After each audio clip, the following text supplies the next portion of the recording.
Hello and welcome back to another edition of the GSMC College Football Podcast, presented to you by the GSMC Podcast Network on this Thursday, May 15th. I'm your host, Jake Daly. Got a good show for you today. Going to talk about some of the Bill Belichick drama continuing. What's going on there in Chapel Hill? Also going to touch on SEC, Big Ten against pretty much everybody else. Kind of seems that way when we're talking about college football playoff and the future format. Gonna dive into that. Also, we're gonna talk about some freshmen that I think could make immediate impacts on college football rosters in the 2025 season. Some guys that I think could really showcase their talents as true freshmen. Then we're gonna get into, is Brett Bielema overlooked as the head coach at Illinois? Some of the stuff he's done has been super impressive. We're also going to finish off our ACC power rankings today, going with the top of the conference, going to talk about those teams, those contenders who could be competing for the ACC championship for a potential college football playoff berth and a college football playoff run. But before we get into any of that, I just want to remind everybody this show is all about you. We love hearing your comments, questions, insights, whatever you got. We want to hear it. We want to make this show as interactive, as exciting as possible. One way to do that is if you're on YouTube, you can use the super chat feature. All you have to do is click the $ at the bottom of the chat box, type in your message there. This ensures that your message gets on the air, gets read live. It's also just a great way to support our channel, support our show, support what we're trying to do here at GSMC. If you don't want to use super chat, that's not your thing, you can also go to gsmcpodcast.net to tip, donate, comment, question there as well. So, Bill Belichick, what's going on here in Chapel Hill? This has just been a really interesting situation overall. So, Belichick said reportedly he did address his team over his relationship with Jordan Hudson. He did say the media reaction, the social media fervor over their relationship isn't really an issue. When he went on SportsCenter earlier this week, he kind of said that this was really off to the side. It's a personal relationship, doesn't have anything to do with football. Now, this has been a continuing saga for Bill Belichick, for North Carolina, kind of a headache, honestly. Last week, there were reports that Jordan Hudson was banned from North Carolina athletic facilities, which the school came out emphatically denying. UNC athletic director Bubba Cunningham, he told ESPN on Tuesday this week that there had never been any push really to keep Hudson away from the athletic department, from their facilities. And this is something that has kind of gone back and forth. We don't really know if she actually is banned, if she's not. Cunningham said that she's not a North Carolina employee. She's welcome as a guest in those facilities. So maybe, but this relationship has really just drawn a lot of attention, mostly negative, on Bill Belichick, on North Carolina, on that program. Her involvement in kind of shaping Belichick's personal brand or rebranding has really been put to the forefront, including when she interrupted the interview with CBS on Good Morning Sunday last month. He was asked a question about their personal relationship, about, hey, just how did you two meet, right?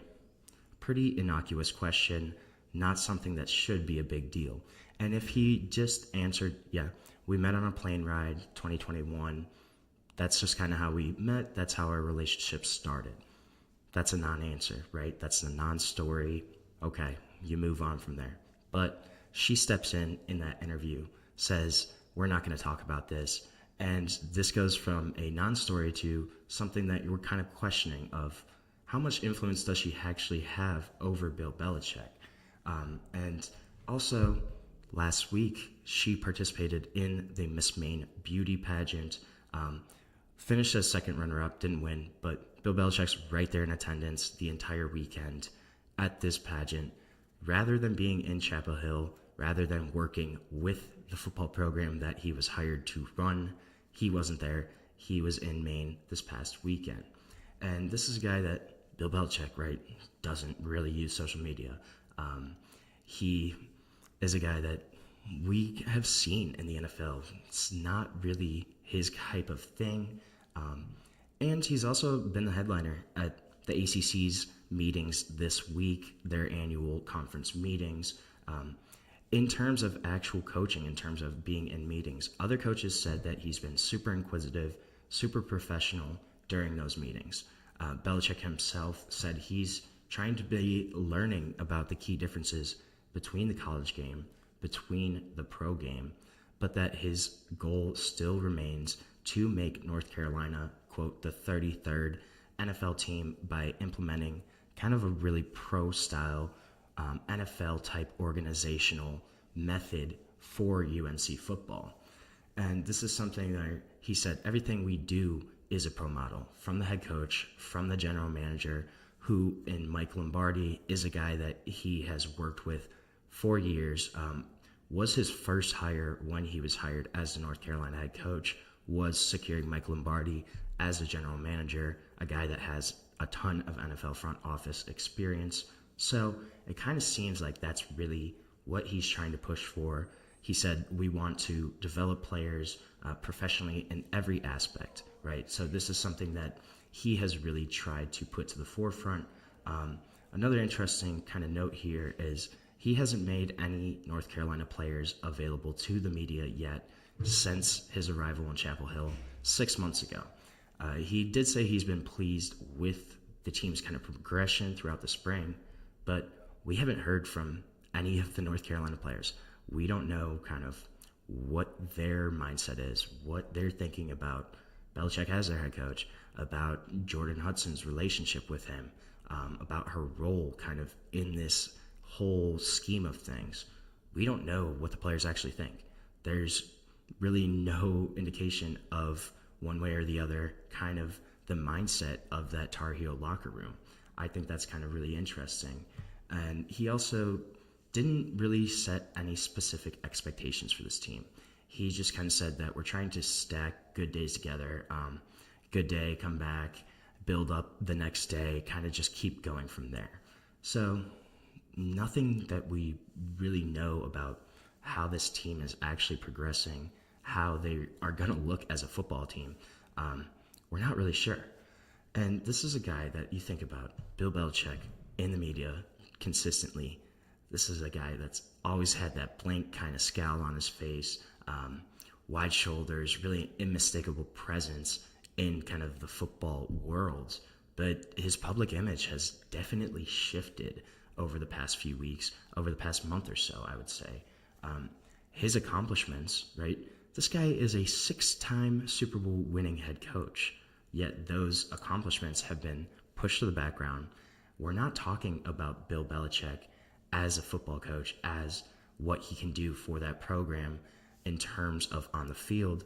It hasn't been that conversation whatsoever. It's been his relationship, how that has kind of affected things. So there's really a lot more off the field drama than on the field information that we have. It kind of seems it's almost been like a reality show playing out in real time, both across social media and across television screens, right? Now he's gone on multiple interviews. Jordan Hudson has been in social media, posted multiple things just regarding this entire type of situation. And then there's also a CBS Sports article that came out earlier this week where they had one source that they quoted close to the North Carolina program. He said that there was a recent conversation with North Carolina athletics, with their officials there to really kind of taper down Hudson's public appearances, public involvement regarding Bill Belichick, regarding the UNC football program. This conversation also included concerns over some additional attention, right? Obviously, there has been a lot of additional attention that has just come from this whole situation. And if there are more high-profile kind of public appearances in the wake of that interview with CBS, and that's kind of been something that could continue to be shifting the public image of Bill Belichick, of this all-time great head coach. We're not talking about that. We're talking about his off-the-field life. It's something that's really interesting. It's really unique in terms of this guy is one of the best coaches ever. There's no question about that. But we're not talking about that. We're not talking about what he can do for them on the football field. This is something that's off-the-field distractions that could really play a role in how North Carolina kind of operates this year. Another kind of interesting tidbit with this whole conversation is the ACC meetings this week. They're in Amelia Island in Florida at the Ritz-Carlton there. So pretty swanky, a trip that a lot of families, significant others, they go on with their, the coaches, the athletic directors. They bring their families to this trip. But Jordan Hudson was not there. Bill Belichick came by himself. He had a couple team officials with him, but the girlfriend was not there. So this kind of meant that he wasn't greeted by, multiple reporters, photographers, as he was when he arrived at the pageant day in Maine last weekend. And then if you look at behind closed doors, Belichick was really vocal in meetings, it sounded like, particularly about NIL. He kind of explained the structure of NFL contracts and was asking questions about how the NIL kind of deals works. Now, here's another really interesting tidbit is in his contract, there is a clear caveat. There's a buyout clause. Currently, it's $10 million, but June 1st, that buyout clause drops from $10 million to only $1 million. And I think when they kind of put this in, it was more so if he, got an NFL offer to go back to the league, that would be kind of his easy out, right, of getting out of North Carolina. Now, could this be kind of a potential escape hatch for Bill Belichick to get out of this negative publicity? There's a lot of cracks in the foundation here right now. And Pablo Torres also came out reporting with that Jordan Hudson can't work for that program anymore. She can't be around it. Could she potentially do something if she really does have this much influence over Belichick? Could she do something similar to the CBS interview where she goes, hey, we're fed up. We've had enough. We get up and walk out.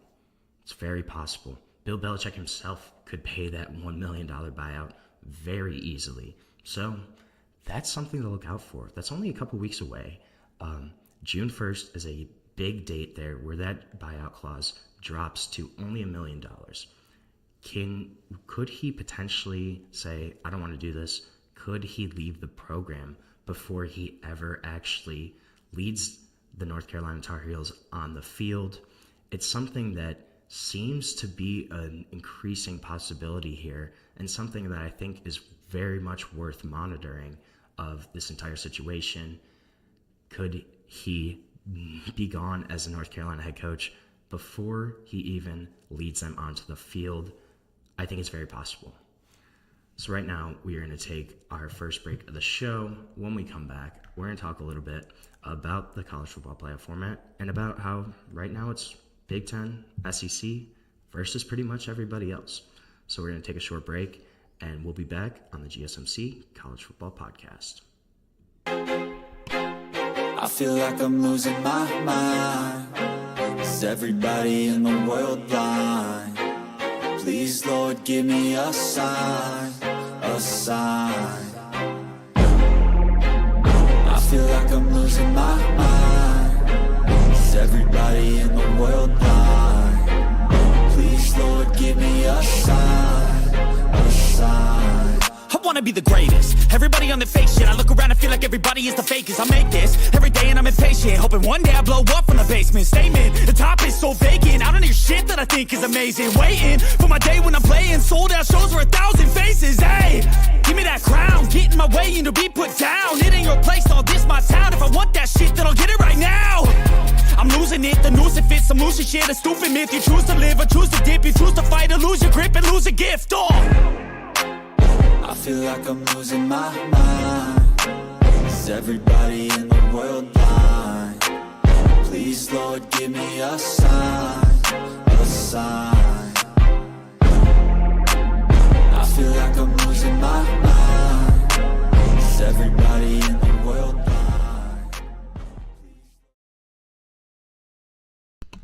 welcome back to the GSMC College Football Podcast, presented to you by the GSMC Podcast Network on this Thursday, May 15th. Just talked a little bit about Bill Belichick and his future in Chapel Hill. Going to talk a little bit now about the college football playoff format and the power struggle that is going on currently. But before I do that, I just want to remind everybody that this show is all about you. We love hearing your comments, questions, insights, opinions, hot takes, whatever you got. We want to hear it. We want to make this show as interactive, as exciting as possible. One easy way to do that is to use the Super Chat feature. If you're on YouTube, all you have to do is click the $ at the bottom of the chat box, type in your message there. This ensures that it gets on the air, gets read live. It's also just a great way to support our channel, support what we're trying to build here at GSMC.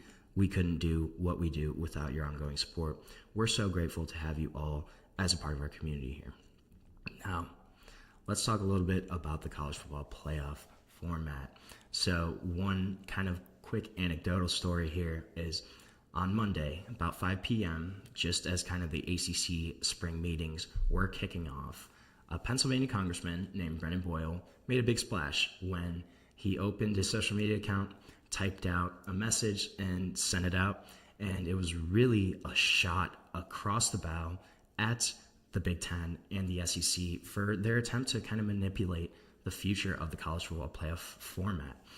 He tweeted out, "The next time the Big Ten or SEC wants to meet with me about NIL, they need to be prepared to first explain to me how they justify trying to rig the college football playoff." And then he added a hashtag at the end, and it was hashtag greed. And that pretty much seems like it's the case here.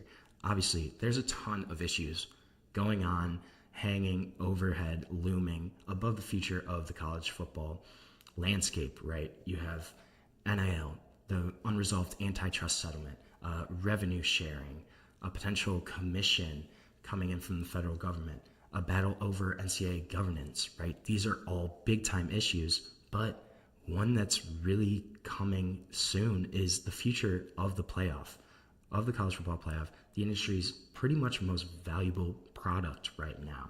And it seems like this is getting really messy. So negotiations among the 4 power conference commissioners have kind of started, but they've produced a lot of disagreement right now. There's a lot of discord over the amount of automatic qualifiers for each conference. That's the big key here, is the automatic qualifiers.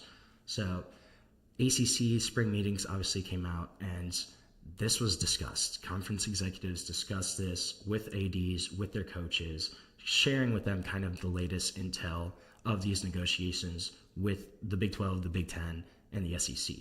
And most of them kind of declined to share their specific takes, but pretty much the consensus was that nobody likes this. So what would happen right now, what they're kind of pushing for, is there'd be a 16-team playoff, and the Big Ten and the SEC would each get 4 automatic bids. So that's 8 out of the 16 slots go to the Big Ten or the SEC, and then the ACC, the Big 12, would each get 2 automatic bids, and then there would be an additional 1 at-large kind of automatic bid.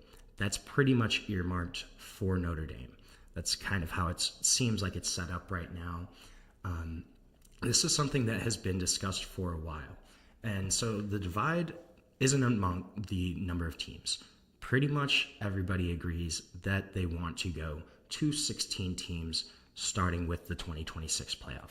This year's playoff is set. It will be 12 teams. It's pretty much kind of going to be the same thing. But the big rub here is those automatic qualifiers. The Big 12 and the ACC leaders, they want more than just 2 automatic spots right now. Those 2 conferences, their officials are expected to kind of propose alternate models to the Big Ten, to the SEC over the next couple weeks. But this is something where these conferences gave the Big Ten and SEC all of this power.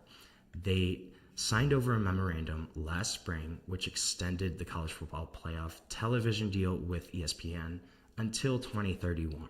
But in that memorandum, it essentially gave the Big Ten and the SEC almost all of the negotiating power for the future of the college football playoff, for the future of that formatting.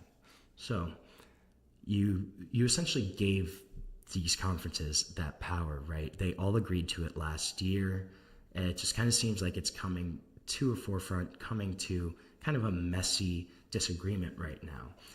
So there's been several alternate models that have kind of been discussed with ACC athletic directors this week. There are a variety of different formats that would get them a third automatic qualifier spot, even if that spot is potentially conditional on like the conference's rankings, on the playoff committee's rankings. But there are a lot of issues from those in the SEC and the Big Ten over those proposals. One model would be 4 for the Big Ten, 4 for the SEC, and then 3 each for the Big 12 and the ACC. And then you have that one at-large kind of bid. Or ACC teams were also kind of suggesting they would get 3, the Big 12 would get 2, and then there's still that one. That one is pretty much earmarked for Notre Dame. If the Irish kind of finish inside the top 16, which has happened pretty much every year. There's only been a couple years since, I want to say 2015, that they did not finish in the top 16 in the country. So that's kind of protected for them.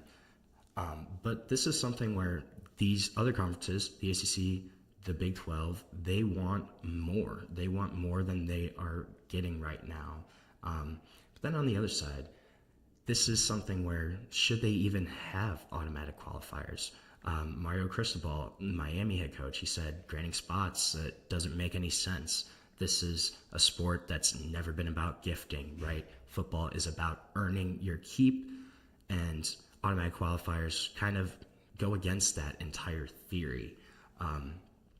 So I had a meeting of the 4 Power Conference athletic commissioners in New York City last week. The Big Ten SEC commissioners, Tony Petitti, Greg Sankey, they really solidified their presence, made it known that they want the 4-4-2-2-1 model. And it's been a long time coming, right? Last spring, during the negotiations to extend the ESPN TV contract, Tony Petitti originally kind of proposed a similar format. At that point, it was 3 each for the SEC and the Big Ten, and then 2, 2, and 1. That was roundly rejected. Soundly, nobody really wanted that. But a year later, after joint meetings between the SEC and the Big Ten, where those 2 conferences met by themselves, right? They didn't invite anybody else. It was the SEC and the Big Ten. They had separate meetings. Their administrators in those leagues, they kind of encouraged the leadership to try to bump up to 4 automatic qualifiers. And the ACC and the Big 12 are not alone in kind of their rejection, their pushback to this format. Pete Bevacqua, that's the Notre Dame athletic director, he's one of the 11 members of the college football kind of governance board. It's him and then the 10 FBS conference commissioners. Pete Bevacqua, he's spoken out against this format within meetings with people that have had knowledge of these discussions. They've kind of said that. And this is something that is going to have major pushback. Pat Narduzzi, he kind of echoed similar sentiments to Mario Cristobal, the head coach of Pitt. He said, I think you should earn your way in. It comes down to the image of the Big Ten and the SEC and where they are. And there's basically a lack of respect for the ACC. And he said he didn't like it. Rhett Ashley, who's the SMU coach, he used a basketball analogy that I actually really liked. So he cited the SEC's record of 14 teams making the March Madness tournament this year, right? A record for a number of teams from one particular conference. So he said if we guaranteed spots based on the past, just look at basketball the past 5 years. 6 years ago or so, the SEC would get 3 to 4 teams in the tournament. Now, they got 14 in this past year. But if this year's NCAA tournament was predicated on 5 years ago, 10 of those schools would have been left out of the conference, of the championship, of the bracket of March Madness. So it's kind of hard to limit the future based on the past. And I agree with that sentiment, right? We don't know Could the ACC in 5 years have 4 or 5 really great teams? Could the power balance shift again? At this point, it kind of seems like this is going to be a Big Ten SEC dominated football landscape for the long-term future, but that's certainly very possible, what he said, where in 5 years, you could have a 2030 football season in which Louisville, Clemson, Florida State, and Miami are 4 of the top 10 teams in the country, but they only get 3 automatic bids. One of those teams gets left out. That's certainly a possibility that I could see happening. Then you also got to look at the political pressure kind of and the backlash on the leaders in the Big Ten and the SEC. It seems like it's mounting, right? Boyle's tweet, the representative from Pennsylvania, that's going to be one of the first kind of public criticisms, but I don't think it's going to be the last. I think we're going to start hearing more kind of congressional lawmakers speak out against this, especially in that ACC Big 12 kind of country, or, congressmen from lower profile, conferences or geographic parts of the country. That's going to be something I think we can start hearing from more. And then if you look at this potential college commission that's maybe going to be founded, one of the guys that's reportedly at the head of that is Cody Campbell. And Cody Campbell, he is supposed to be the leader of it, but this is a Big 12 guy all day, a guy that's a Texas Tech supporter, big-time booster for them, sits on the Big 12's alumni council board, a guy that has a lot of influence, but he's not a Big 10. He's not an SEC guy. He's a Big 12 guy. Could that be something where that kind of influence helps propel the Big 12, the ACC, into a better negotiating situation? And then looking at any kind of 16-team format, it would have to begin in 2026, but this could be something where we're not really sure how it would work out. Under the proposed format right now, 2 playing games would be played on the second weekend of December, which is the Army-Navy game. Me personally, I don't like that. I can understand why it has to be scheduled that way. I don't know. I just like the pageantry of Army-Navy being its own weekends. It's kind of fun, but that's something that could be changed with this format. 2 playing games would be played during that weekend. And then there's a potential for the conference kind of championships to be almost a play-in style, where you have the 3rd, 4th, 5th, 6th best teams in the Big Ten, in the SEC, playing each other for the last 2 automatic spots, if that is something that is implemented. So this is going to be a discussion that's going to continue. We're going to have to figure it out. But right now, it really seems like it's the Big Ten, it's the SEC, and it's everybody else. So who's going to win out? Not really sure, but it's going to be a conversation that is going to continue to be had. It's going to impact college football for a long time, and we're just going to have to kind of see how it all shakes out. So right now, we're going to take another short break on the show. When we come back, we're going to talk about some freshmen. Talk about guys that I think can make immediate impacts right away on the football field. But we're going to dive into all of that when we come back on the GSMC College Football Podcast. Looking for your daily fix of sports talk without having to pay for it? GSMC Sports Network is available on YouTube. Just search GSMC Sports Network. Get your fix of daily sports talk shows on YouTube, absolutely free. NFL, college football, NBA, MLB, MMA, UFC, fantasy football, and so much more. GSMC Sports Network has shows running all day long, with new sports shows starting every 2 hours. Just like on your favorite cable sports channel, except GSMC Sports Network is absolutely free. Just search GSMC Sports Network on YouTube to catch one of your new favorite shows, like the GSMC College Football Podcast, Chip Shot Football Podcast, Hoops and Heels Women's Sports Podcast, GSMC Basketball Podcast, and so many more. Check it out for yourself. GSMC Sports Network, now available on YouTube absolutely free. Search GSMC Sports Network on YouTube right now.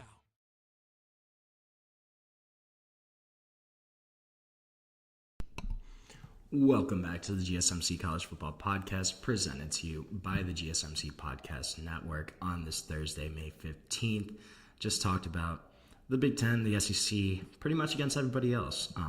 But one guy who is going to be playing for a Big Ten team this year is Dakorien Moore. Now, Dakorien Moore, number one wide receiver in the country in the 2025 recruiting class, playing for the Oregon Ducks.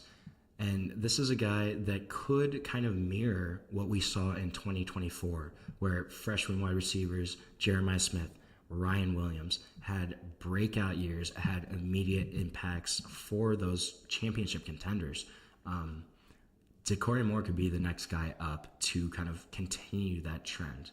This is a guy that's a 5-star, number one wideout in the country, a dude that really looks like the next breakout star at the position. He's got elite big play speed. He can break anything for a home run, runs really great routes, super crisp in his route running, especially considering his youth. And also a guy that's just got a really high IQ, knows how to play the game, knows how to get in certain spots to help his team succeed. And a guy that's super competitive, extremely fierce, wants to win, and you want to see that out of a wide receiver.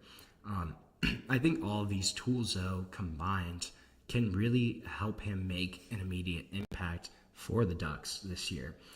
Oregon, obviously, they're looking to continue contending in the playoff.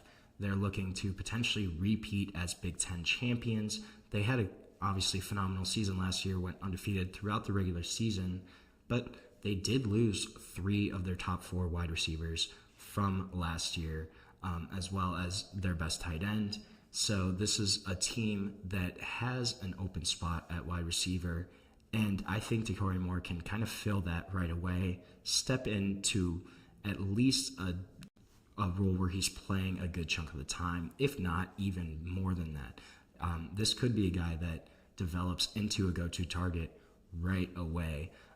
He's that good, I think. And the ability to come in a spot where there's not a ton in front of him, it gives him a runway to kind of take off and start on a great note. I think that's a guy to definitely watch out for this year. I'm excited to kind of see how he does for Oregon. Another guy that I think is really intriguing is Missouri running back Marquise Davis.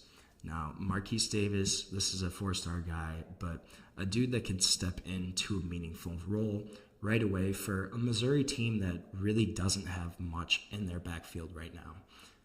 This is a guy that's super thickly built as a running back, a dude that played both ways in high school, also played linebacker, a guy that I think he had about 65 tackles in his junior season as a linebacker, and then just a dude that is super strong, has really nice burst vision combo, also really contributed in the spring, showcased what he can do in the spring, and really impressed that coaching staff at Missouri. So kind of showcased that he's ready to contribute right away to their running attack.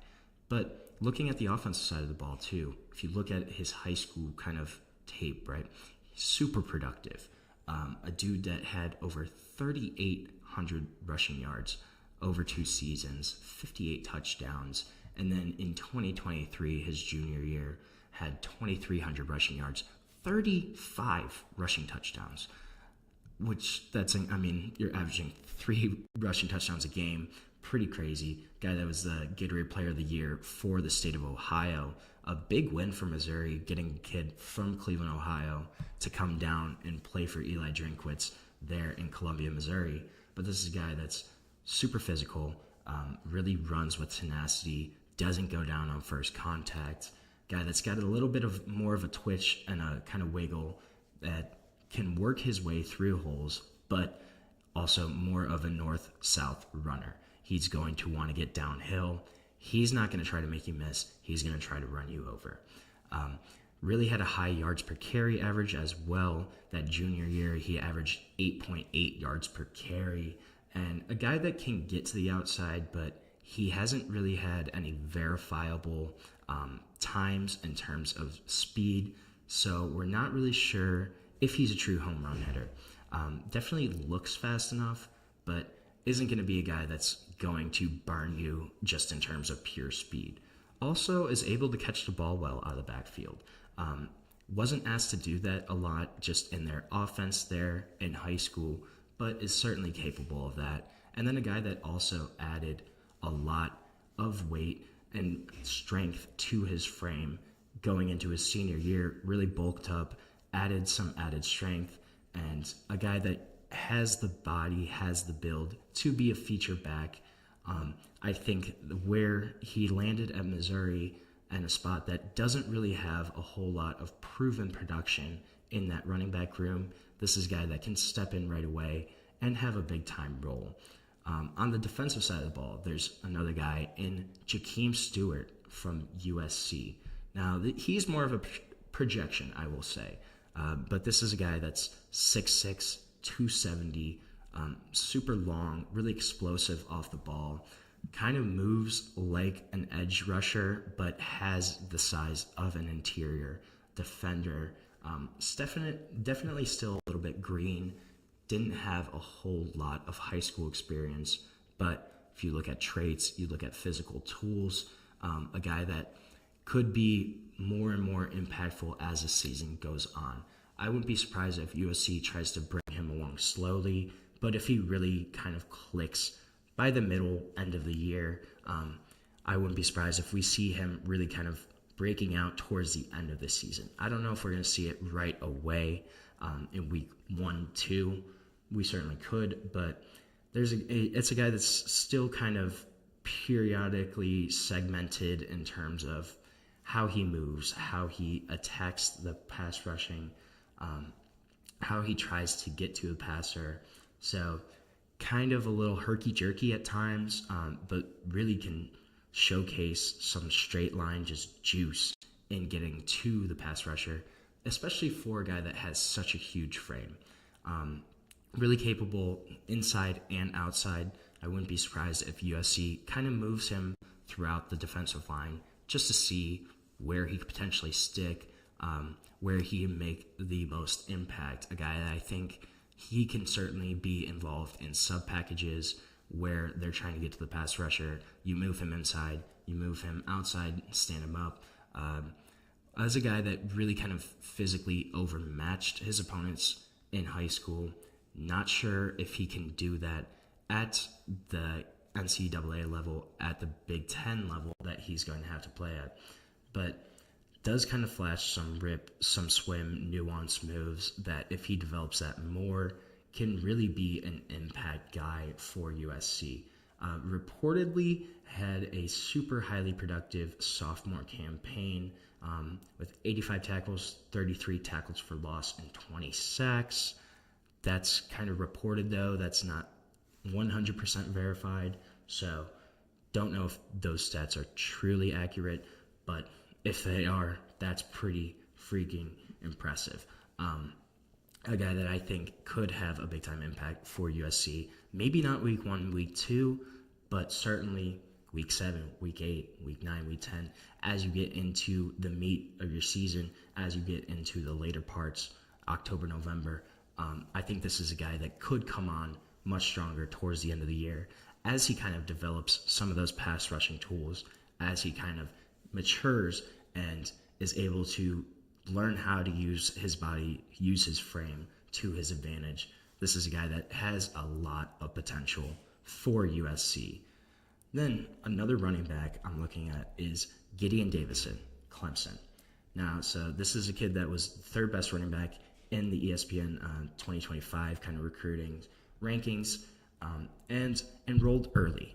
And that was a big bonus for Gideon Davison at Clemson.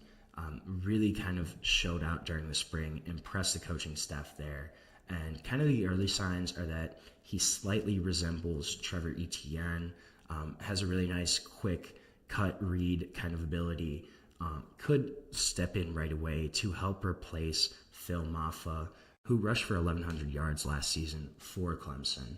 But this is a kid that was Virginia's 2024 Gatorade Player of the Year, had more than 8,000 yards from scrimmage throughout his high school career, so super productive, and his youth shouldn't really hold him back in that Clemson's running back room, which is pretty inexperienced overall. So this is a guy that he's not as big as Phil Maffa, but he's faster. He's going to be more explosive and definitely also kind of adds a cutback element when you're looking at zone runs, zone rushes, a guy that can read, change directions, and get upfield, but a guy that's got great vision, good speed, and should fit really nicely into Clemson's offensive scheme.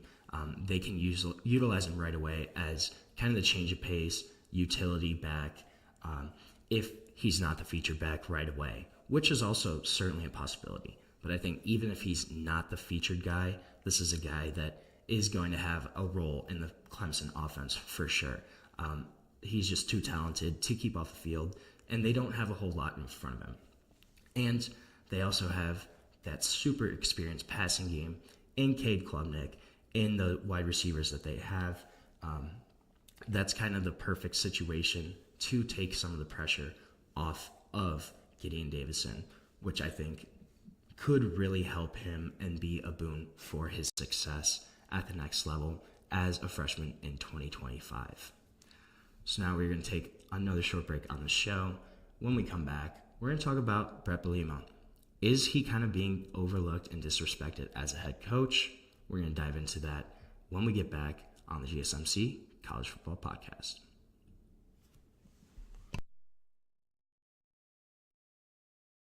For the best and latest podcasts available anywhere, go to the podcast app on your cell phone and type in GSMC to access free content-rich podcasts on health and wellness, book reviews, sports, entertainment, relationships, social media, movies, technology, finance, and even weird news. Subscribe and download the GSMC Podcast Network's family of shows, available everywhere podcasts are found.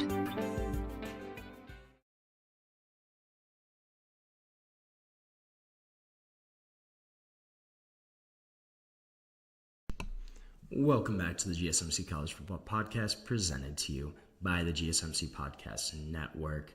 Gonna talk about Brett Bielema, Illinois head coach right now, and is he kind of being disrespected, overlooked? I kind of think so a little bit. So he did just sign a contract extension, which is kind of what prompted my looking into him and just thinking about what he's done as a head coach. So signed a 6-year extension. The new contract is going to run through 2031, and he's also going to get a nice little pay increase. Going to be paid about a cool $7.7 million per year. Not a bad gig if I say so. But this is a guy that, while he's been at Illinois, he has a 28-22 record overall, 18-18 in the Big Ten, so 500 in Big Ten play, and 1-1 in bowl games. But Illinois right now, they're choosing continuity over kind of chaos, choosing identity over impulse. Brett Bielema, he's not a guy that is going to be, the flavor of the month of the national stage. Not really a coaching darling, not a guy that's a viral recruiter, not going to use really displays of flash wealth. That's not his thing, right? That's just not who he is. But this is a really significant extension for Illinois, I think. They're not chasing relevance. They're building staying power right now. They're not trying to upgrade from Brett Bielema. This is a guy that is now locked in for the next 6 years for them, and a dude that's a program builder. He's got NFL pedigree. He's got SEC institutional memory. He has developed a lot of players, brought that kind of ethos from Wisconsin, from Iowa, to Champaign, Illinois, and implemented that and had success doing that. This isn't a guy that's a one-and-done kind of mirage. He's really built success on his continuity, and this is going to be a guy that could potentially lead Illinois into sort of a golden age of their football program. This is something that I think it really is a good move for Illinois. He's a guy that's transformed Illinois football from a complete afterthought to a respected football team. even if you said that 5 years ago, yeah, Illinois is a respected football program, I think people would laugh at your face. That's just how bad they were before. They really were a layup on everybody's schedule. You would go and you see, oh, we got to play Illinois. All right, beat them by 40 points.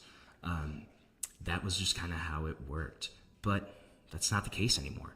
Brett Bielema has built them into somebody that's a massive problem. They're not a layup on anybody's schedule. They're not an afterthought. They're a tough out every time they have to play them. And then you look at this guy's pedigree. 3-time Big Ten champion as a head coach at Wisconsin. Had that run from 2010, 11, and 12 where he led them to 3 straight Big Ten championships. A guy that in his first season as Wisconsin's head coach, taking over for Barry Alvarez, was the Big Ten Coach of the Year. A guy that's produced 37 All-Americans as a head coach and also had 55 NFL draft picks produced. So just those stats alone, it shows that this is a great coach. This is a guy that should not be as overlooked as he is. And then you look at the fit with him in Illinois, a dude that grew up in Prophetstown, Illinois, which is actually closer to like Iowa City kind of, but still obviously in the state of Illinois. And throughout 16 years as a head coach has gone 125 and 80. So 61% winning percentage. And also was a great coach for Wisconsin. Kind of struggled at Arkansas. Arkansas, that was a tough situation he was brought into. That program was really kind of down in the dumps. But I think this is a good move for Brett Bielema, for Illinois. Look at what Illinois has done since he's been their head coach. He has brought them back to national relevance. They have continued appearances in the AP Top 25, in the CFP rankings. They've been to 2 New Year's Bowls. They've had 3 national award finalists. They've had 11 All-Americans. They've had 12 draft picks since he got there in 2021. Now, if anybody can tell me that kind of success at Illinois before Brett Bielema, I would like to hear that. Because in my lifetime, I've never thought of Illinois, seen them as a legit football program, frankly. This is a team that has completely kind of changed perceptions around the Illinois football program based on Brett Bielema right now. You look at 2024 last year, Illinois tied the program record. They had 10 wins. They're ranked by the CFP selection committee for a program record 4 weeks in a row. They appeared in 12 AP Top 25 polls, and they tied the program record for ranked wins. They had 4 ranked wins, and they capped it off by beating a team that almost got into the college football playoff in South Carolina, a team that I'm really high on as well. They beat South Carolina in the Citrus Bowl, beat them 21-17, and that was probably one of the best bowl game victories in Illinois football history. Then they finished the season ranked 16th in the top AP 25. First Illini coach to go to 2 bowl games in a row. First one to go to his 2 bowl games in his first 4 seasons as a head coach since Lou Tepper, who did that in 1991 to 1994. So 30 years, there wasn't any coaches that had been to 2 bowl games in their first 4 seasons in Illinois football history. And he got to the ReliaQuest Bowl in 23, obviously made it to the Citrus Bowl in 24. Their first January Bowl in 15 years happened in just his second season in that ReliaQuest Bowl game in 23. You look at 2022, they won 8 games. They were ranked by the CFP committee for the first time in program history ever. They got as high as 14th in the AP poll and led the nation in scoring defense that year, and led the nation, set a school record for interceptions that year, 24. Brett Bielema, he's also turned this program into one of the top programs in producing NFL talent since he's been there. Illinois is one of 5 schools with 3 or more players drafted in the first 3 rounds of both the 2023 and 2024 drafts. The other ones, Alabama, Georgia, Michigan, Penn State. And then there's Illinois was the 5th. Of Brett Bielema's 12 draft picks at Illinois, 8 have been top 100 selections.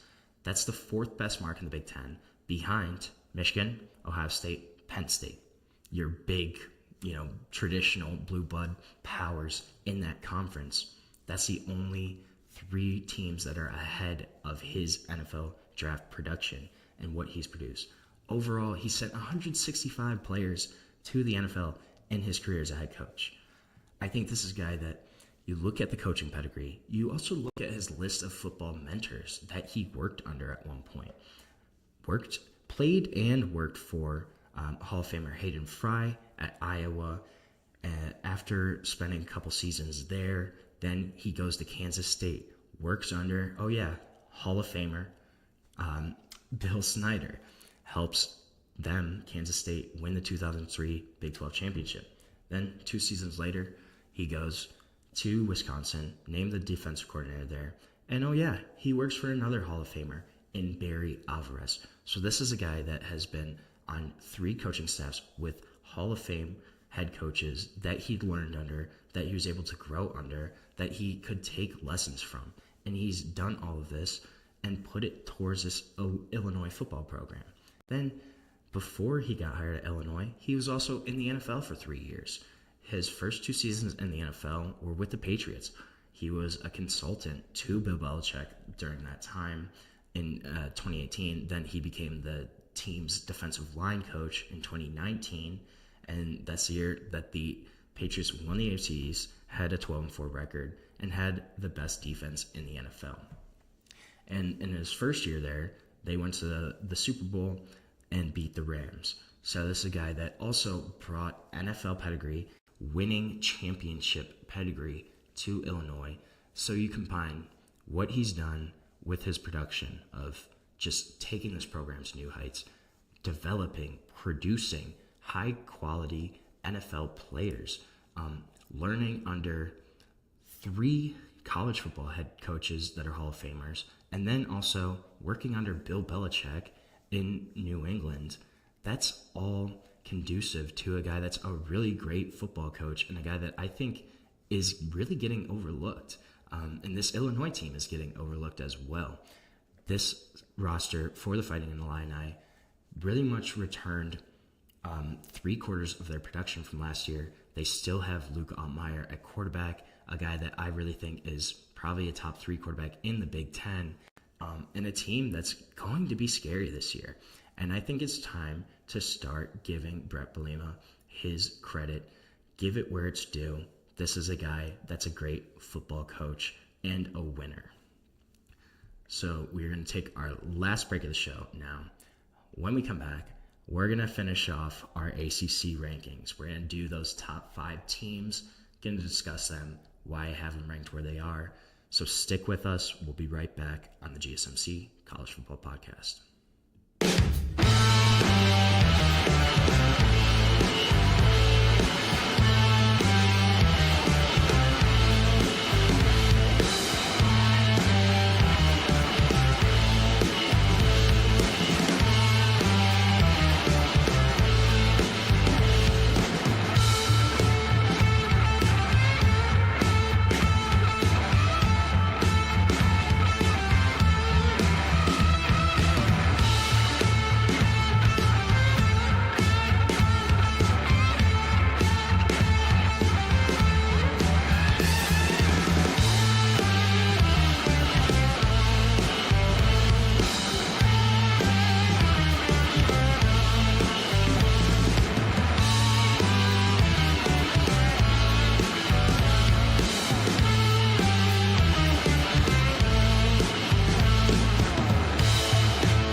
Welcome back to the GSMC College Football Podcast. Just talked a little bit about Brett Bielema and the Fighting Illini. Gonna switch gears. Gonna finish off my ACC team rankings. And we are going to go with that. This is kind of the cream of the crop, the top 5. At 5, I have SMU. Now, SMU getting back into the playoff, it's certainly possible for them this year. They return a good chunk of their roster from 2024, and this is a team that took the ACC by storm in their first year as conference members last year, really kind of showcased how much that program has come back in the past 5 years, 10 years, how much they've been built back up. They really showcased that last season. You have Kevin Jennings coming back after kind of taking over as a team starter last year. Faltered in their playoff game at Penn State. Not super surprised by that. That was a really cold game and an SMU team that had to go play in one of the toughest road environments in the country. And he just didn't look great during that entire game. Hoping to bounce back from that year, from that disappointment in the playoff game, and have a great 25 season. It's certainly possible. On defense, you also have a guy in DB, Isaiah Kwokoba, who is really a stud on that side of the ball for them. Really glue guy in the secondary. 100 tackles, 3 interceptions, really great range, and just a versatile safety who can blitz, who can cover, who can hit. That's going to be one of their anchors on defense. But this is a team that does return a lot of their production. The only reason I am kind of questioning them this year is they have a far tougher league schedule this upcoming season. Last year, kind of were able to avoid some of the tougher programs in the ACC, but they have Miami and and Louisville this year. However, those games are both at home. So that is one bonus for SMU, is that those two are at home. Hopefully they at least get one of those. But then you also have a road trip to Clemson. So you pair those. I don't know. I think it's going to be tough for SMU to kind of get back to where they were. Then a team they're playing against in the Miami Hurricanes, I have them ranked as the 4th best team in the ACC right now. So obviously replacing Cam Ward is not going to be easy, especially kind of given the uncertainty around Carson Beck, around his recovery from his elbow injury last season. Will he be fully healthy? That's going to be a big question for Miami. And even if he is healthy, yes, he gives them a steady quarterback, but this is a guy that's far less vibrant, exciting as a quarterback than Cam Ward was, but still going to be a steady presence to lead another really talented roster for the Miami Hurricanes.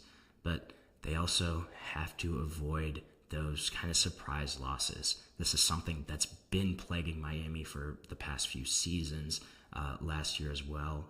And they also got lucky in a couple of their wins last year. Virginia Tech, that game literally came down to the last play.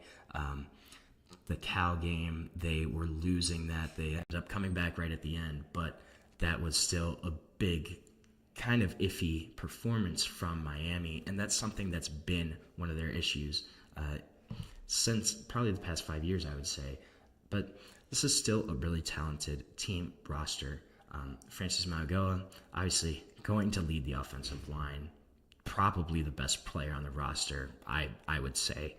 This is a guy that I would not be surprised if he's a top 5, top 10 pick in the NFL draft next season. Massive offensive tackle, been starting there since he was a true freshman. Just has the pedigree. And there's been a lot of comparisons, too, between him and Penei Sewell, who obviously Mario Cristobal kind of developed there at Oregon. This is a guy that's really similar to him, going to anchor that offensive line for them. They got Mark Fletcher back. Obviously, they're going to have to replace Damian Martinez, but Mark Fletcher should be able to kind of come and step into that role. A big back at 6'2", 225, really kind of powerful, bruising running back. He had over 1,100 yards last season, 14 touchdowns in the past 2 years. A guy that's proven himself to be a valuable running back on that roster. Could he be even better stepping into that lead role this season? That's going to be a big question mark. They have Ruben Bain back on defense. This is a guy that burst on the scene in 2023, won ACC's Defensive Rookie of the Year, had a great year then. kind of fell off last season, though. In 24, he had a sustained a hamstring injury on the second play of the season when they played Florida, and pretty much was never really the same throughout the rest of the year. So hopefully recovering fully from that hamstring injury, getting back to those 23 levels, that would give Miami a really impact defender on that defensive front. I don't know. I think there's a couple more question marks about this Miami team. I don't know how Carson Beck will perform. He's going to have more runway as a quarterback there, but he's still recovering from that arm injury. We still kind of don't know what his status looks like, how he's feeling, how he will perform. That's going to be a big question mark. And just those kind of losses that they shouldn't lose. I think that's something we will probably see again this year from Miami. I wouldn't be surprised to see them drop a game or two that they shouldn't. That's something I think is very, very possible for the Hurricanes this year. That's why I have them at 4th. But at 3, I have a team that I'm really high on. This could be projecting them too high, but I think Georgia Tech is going to have a really great season this year. So they're going to need a healthy Haynes King under center. Missed multiple starts last season to injury, but I think they could really ride that momentum, the motivation from the Georgia game last year where, oh man, they were right there. 8 overtime game, end up losing at Georgia. But I think they could ride this all the way throughout this season. Just how that game went, how Georgia Tech performed there, I think it gave them a lot of confidence to kind of show that they can hang with some of the top teams in the country. You have Jamal Haynes returning as your go-to guy at running back. Wide receiver is going to be a little bit of a question mark for them. Lose your leading wideout in Eric Singleton Jr., transferred to Auburn. So that rotation is going to be a bit of a question mark. I think defense also, this is going to be a big boom or bust here. I think the season rests a lot on their defense. It's going to be a lot of new guys rotating in, especially on the defensive line. Linebackers a little more set there with some more experienced guys. But then their schedule is pretty manageable as well. You get Clemson, you get Georgia at home. So those are 2 matchups that could have been on the road. You get them both at home this year. If you win one of those potentially, could you carry that momentum throughout the season to propel them to an ACC championship? I think it's certainly very possible. But I think the Louisville Cardinals are the second best team in the ACC this upcoming season. They kind of have had potential for a breakthrough the past few years. They were kind of projected that last season, but this is a deeper team than last year, and they won 9 games last year. They're buoyed by Miller Moss coming in, Jeff Brom looking to go 3 for 3 on transfer quarterbacks after having Jack Plummer, Tyler Shepp the past 2 years. I think Miller Moss is more talented than both of those guys, and if Jeff Brom can kind of work with him, unlock some of the other parts of his game that he struggled with, this could be a really great quarterback for Louisville. And I think it's going to be a really good offense. You have one of the best running back duos in the country in true sophomores, both of them, Isaac Brown, Duke Watson. Isaac Brown had 1,200 yards last year. Now, Duke Watson, he only had 600, but that was on 67 carries. He averaged 8.9 yards per carry last year. And then it really came on at the end of the season. When he played at Stanford, he had 11 carries, 117 yards, 3 touchdowns. At Kentucky, only had 6 carries, still had over 100 yards, and 2 touchdowns in that game. So that's a deadly 1-2 punch. They still have a really great duo at wide receiver, too, with Chris Bell, Colin Lacey. And then on the defensive side of the ball, this is going to be a good defense again. They're going to have to replace Ashton Gillette, but you bring in Cleve Lubin from Coastal Carolina, who had 9.5 sacks last year. You have Adonijah Green, who is kind of teaming with NFL level, pro level potential also there. He actually ran with the ones more often than not. TJ Quinn at linebacker coming back, being the leader of that defense. That's going to be huge for them too. He's going to have to work on his pass coverage skills a little bit, but still a big leader, big return for Louisville. They do have some tough games, though. They're going to have to play at Miami and at SMU, but they get Clemson and Kentucky at home. So Miami, SMU, Clemson, yeah, those are going to be some tough matchups for them. I think they probably win at least 2 of those 3, though. I could certainly see it happening. They are teaming with potential this year. I think they're second best, but the clear leader in the clubhouse this season is Clemson, returning a ton of production, one of the most in the country in the Power 4 rankings. You have one of the most experienced quarterbacks coming back in Cade Klubnik, a guy that is a really great quarterback, had a ton of pedigree, really stepped up in 2024 last season after kind of an up and down year in 2023. On paper, they're certainly the best team in the ACC. Genuine contender for a national championship if kind of Dabo can put all the pieces together. You have your entire starting wide receiver room coming back: Bryant Wesco, Antonio Williams, TJ Moore, all back for big time roles. You have 4 starters on the offensive line coming back, and you have Peter Woods, TJ Parker anchoring that D-line, giving that unit big time leaders and guys that are just great players as well as leaders in the locker room, on the field. Those are 2 big pieces for them. And you have Avion Terrell at cornerback, AJ Terrell's younger brother, a guy that could be one of the best cornerbacks in the country, really had a strong season last year as well. I wouldn't be surprised to see them. It's very possible they could run away with the ACC, I think, this year. But this is a super talented Clemson team. Kind of seemed like they're starting to gain some momentum back.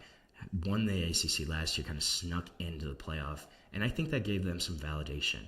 And they're going to come out with a ton of confidence this year, with a ton of experienced guys, and with a great head coach in Dabo Swinney who knows how to win at Clemson. They have to be number 1 this season. They're going to be an exciting team to watch this upcoming year. So we are going to end our show for today. Thank you so much for tuning into the GSMC College Football Podcast, presented to you by the GSMC Podcast Network. Please remember to like, subscribe, follow the channel, and if you want, you can also go to Facebook, Instagram, TikTok, or Twitter for even more sports content, more sports updates that you love. Thank you so much, and have a great day.